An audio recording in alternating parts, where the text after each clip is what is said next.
نکاح کرنا حرام ہے. ہاں نکاح کرنا حرام ہے. میں کہہ رہا ہوں ڈاکٹر قاسمی، اور میں ثابت بھی کروں گا.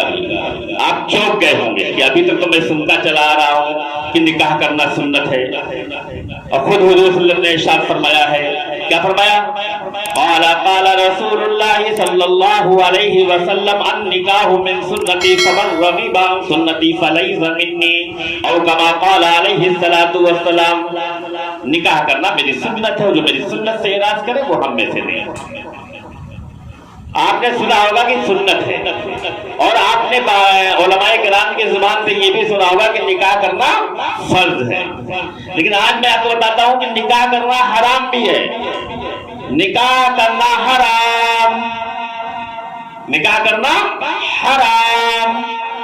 وہ کیسے؟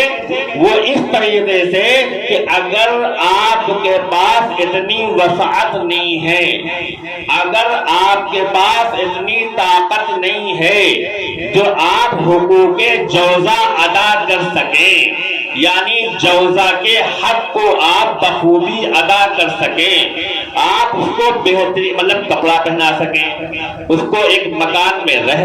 آپ نے دیکھا ہوگا جب قاضی نکاح پڑھاتا ہے تو کیا کہتا ہے؟ معنان و نفقہ. نان و نفقہ کے کیا آپ نے قبول کیا؟ یہ نہیں ہے خالی مہر کے ساتھ قبول کر لیا، نہیں، مہر تو الگ چیز ہے. مہر کے علاوہ نان و نفقہ کے بھی آپ ذمہ دار ہوں گے، اور نان و نفقہ میں سب کچھ آ جاتا ہے.